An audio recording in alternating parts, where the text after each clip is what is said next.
La mirada de un misionero josefino, respuestas a un llamado. La liturgia del tercer domingo del tiempo ordinario nos propone continuar la reflexión que comenzamos el domingo pasado. Recordamos una vez más que Dios ama a toda persona y la llama a una vida plena y verdadera.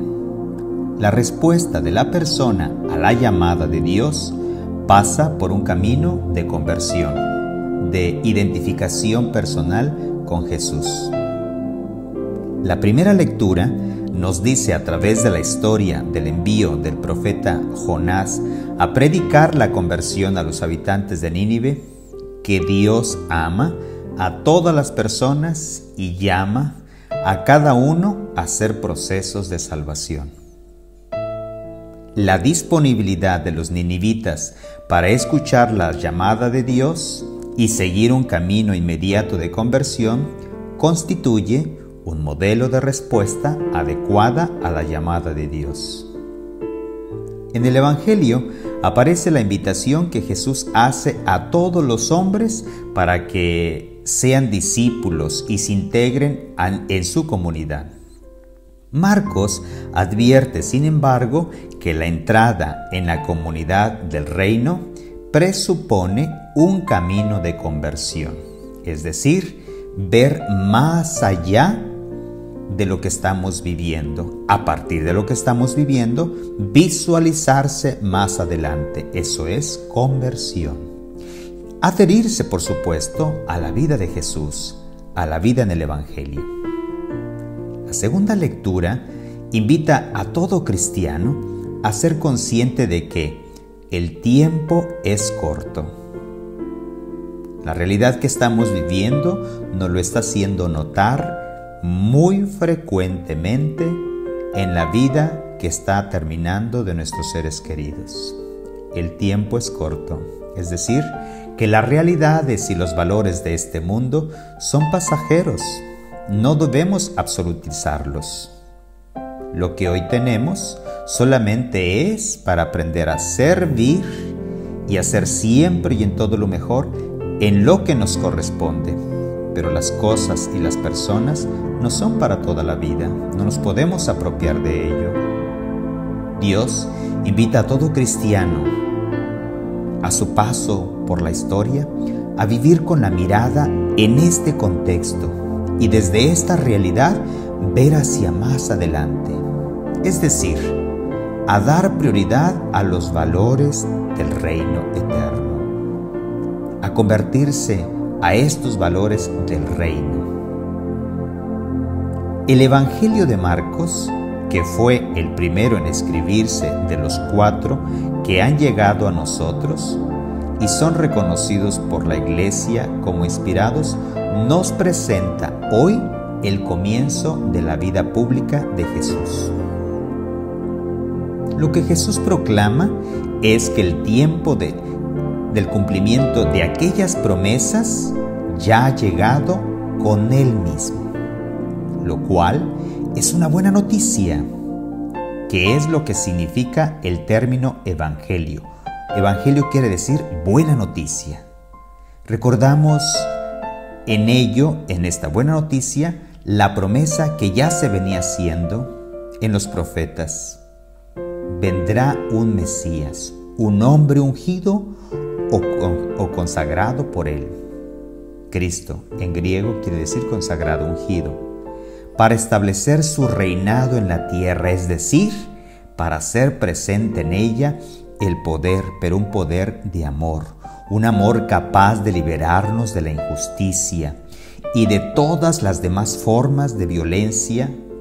Un reino que si lo acogemos con fe y nos alienamos a su proyecto de construcción de una forma diferente de relacionarnos, esto va surtiendo efecto conforme el Espíritu nos va guiando en nuestras vocaciones.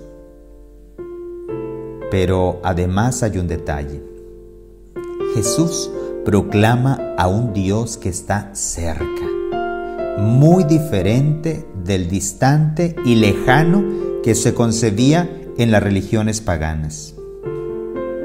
En Jesús llega a su plenitud la manifestación personal de este Dios que 12 siglos antes se había estado revelando a Moisés con el nombre de Yahvé, es decir, yo soy, para decirle que había bajado a liberar a su pueblo de la esclavitud. Y del mismo Dios que 7 siglos atrás había sido anunciado por el profeta Isaías como el Emanuel, es decir, el Dios con nosotros. Estamos acostumbrados a los continuos cambios, sobre todo de los productos tecnológicos, cada vez más perfectos. Sus lanzamientos se preparan al menos con 1 año de anticipación. Hablábamos de una época de cambios, y los más entendidos dicen que estamos en un cambio de época que todavía no sabemos hacia dónde nos llevará. Si asomamos la cabeza por la puerta, la ventana, la barda, nos damos cuenta de que está cambiando esto con mucha rapidez. Pero apareció este virus sin anunciarse, sin un lanzamiento oficial, y se ha ido adueñando de cada espacio de este mundo. Aunque se espera que la vacuna aminore sus efectos en algunos países o en todos los países, no cabe duda de que se ha producido una crisis existencial y continua, la económica. Y se ha creado una incertidumbre respecto al futuro. ¿Qué nos deparará mañana, el próximo mes, los próximos tiempos? Sobre todo, nos vamos dando cuenta de que el modelo de civilización basada en este consumo que traíamos o tenemos sin límites, ya no sigue siendo sostenible. La vida que traíamos ya no es sostenible, ya no es posible continuarla. Se trata de una invitación a cambiar de mentalidad. En las lecturas que hemos escuchado el día de hoy, estamos invitados a un cambio de mentalidad, de actitudes, de vida, pasando de las actitudes egoístas y desviadas del camino del bien a una nueva forma de vida en la que nos abramos libremente a Dios, a nuestros hermanos, en nuestra existencia personal y en torno a esta vida social, a este espacio en el cual hoy nos encontramos y en el cual podemos actuar deconstruyendo, es decir, quitando, sacando todo aquello que funcionó, pero que hoy ya no está siendo favorable para la reconstrucción, para edificarnos nuevamente. El Evangelio según San Marcos nos cuenta el llamamiento que Jesús les hizo a 4 pescadores. Primero a Simón Pedro y a su hermano Andrés, y luego a Juan y su hermano Santiago. Les hace una invitación, no es una orden. Y esos pescadores fueron de tal modo atraídos por esa invitación que Jesús les hizo, que inmediatamente dejaron las redes y lo siguieron.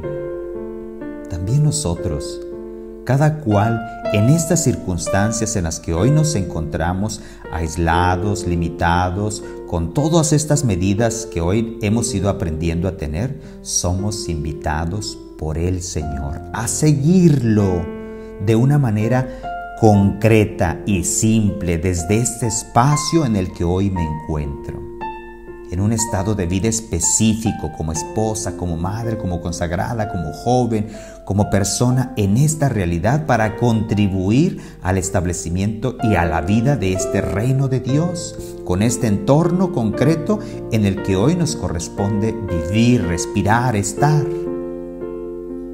Para que ese seguimiento sea una realidad, ¿qué tenemos que hacer?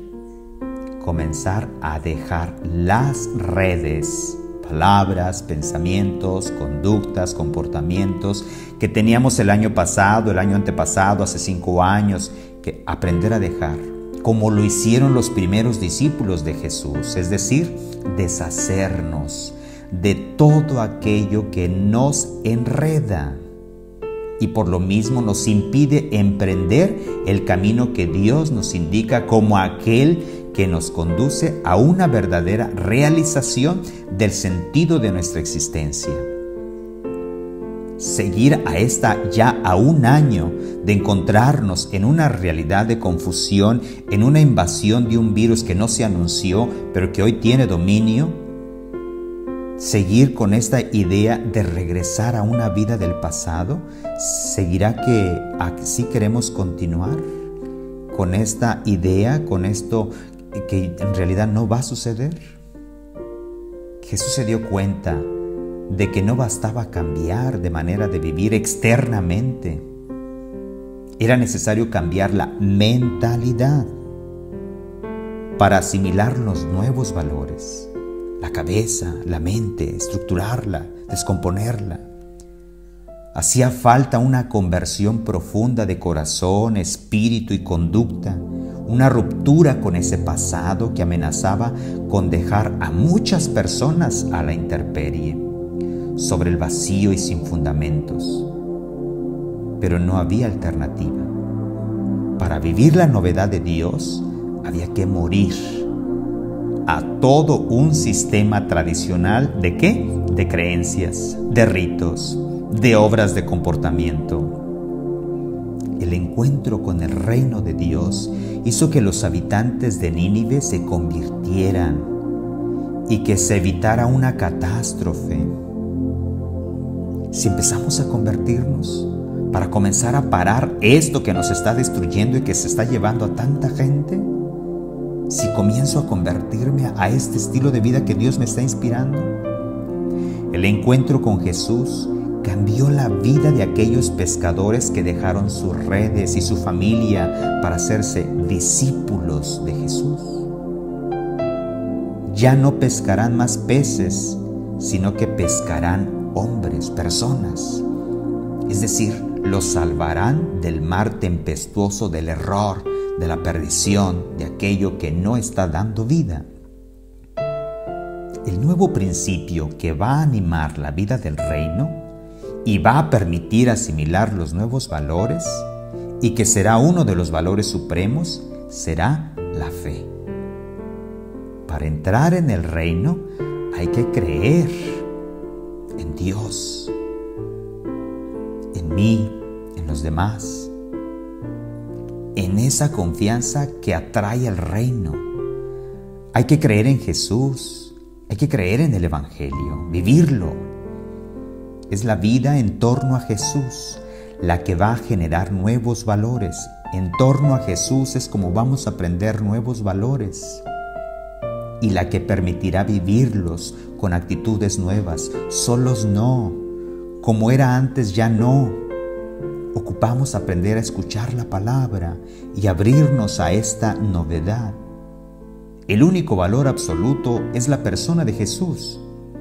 Todo lo demás es relativo. Las formas aparentes de este mundo pasan. No se trata de negar el valor de los bienes de este mundo. Todo es pecado, todo eso es malo, todo ya no sirve. Sino situarlos en su relación en cuanto me ayudan a vivir, a servir. Los bienes existen, las personas existen en cuanto me ayudan a hacer siempre y en todo lo mejor. Decíamos anterior, no son propiedad, ni somos propiedad de nadie. Dios nos ha creado y nos ha llamado y nos sigue llamando. Por eso, uno no puede apegarse a nada ni a nadie, ni hacer de ellos ídolos que llegan a ocupar el lugar de Dios. En este domingo tercero del tiempo ordinario, se nos ofrecen, por lo tanto, dos invitaciones: a seguir siendo seguidores de Jesús, ser seguidores de Jesús. 2, a convertirnos, a cambiar los valores para transformar nuestra vida y seguir a Jesús. Seguir a Jesús lleva consigo una misión: hacer realidad el reino de Dios en nuestra familia, conmigo mismo, en la parroquia, en la sociedad. Hacer lo posible que Dios reine, que en todo sea primero Dios. Es decir, que sus valores de justicia, de fraternidad, de paz, de verdad, de amor, se hagan realidad en este mundo, en este contexto. Es misión difícil, es misión posiblemente arriesgada, pero contamos siempre con la cercanía de este Dios que nos ha llamado a esta vida. Un ejemplo de respuesta a Dios que llama a seguirle más de cerca y a predicar el anuncio del Evangelio lo encontramos en Padre José María Vilaseca, fundador de la familia Josefina, quien a partir de la situación deplorable por la que atravesaba la Iglesia en México en la época de 1872 en adelante y antes, y favorecido por esa formación que él ya traía, por ese entusiasmo, por esa actividad misionera, pensó en un remedio. ¿Cuál fue ese remedio?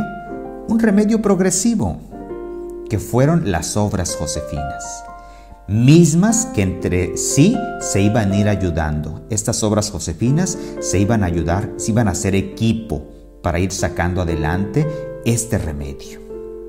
Estas obras josefinas son una biblioteca religiosa, la revista del propagador, el boletín del sacerdocio católico, la asociación josefina, las hermanas josefinas, el colegio clerical del Señor San José y, por supuesto, los misioneros josefinos. Padre Vilaseca dio una respuesta a su realidad de aquel tiempo que vivía México. Nosotros estamos llamados y tenemos la oportunidad de sumarnos a la familia con Padre Vilaseca y hacer de nuestra familia, de nuestra parroquia, en esta situación, una respuesta donde unos y otros contribuyamos con nuestra vocación, con nuestros carismas, para vivir el Evangelio y transformar nuestra realidad, en la cual hoy parece que no vamos a tener parada y no termina con esta situación. Sumemos lo que cada uno tiene y lo que cada uno está en su vocación y permitamos que la vida y la obra de Jesús siga siendo una realidad en personas concretas que somos nosotros y que seguimos siendo llamados por Él. Dios nos asista en nuestras decisiones y nos ilumine para hacer remedios creativos. Adelante, siempre adelante, pues lo quiere San José.